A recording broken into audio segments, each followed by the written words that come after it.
Hey everyone, welcome to my channel. I'm Nitin Singh and today I'm sharing you 5 quick digital marketing tips for beginners. Tip 1.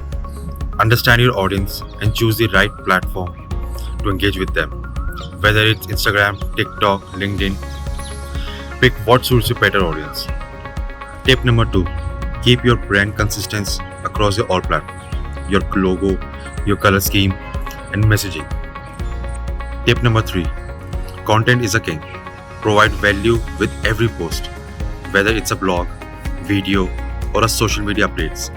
Make sure it's informative and entertaining. Tip number 4. Engagement is a key. Response to every comment, ask question, and create a poll to involve your audience. Tip number 5. Analyze your data regularly. Use tools like social media insights, Google Analytics to understand what's working and adapts your strategy accordingly.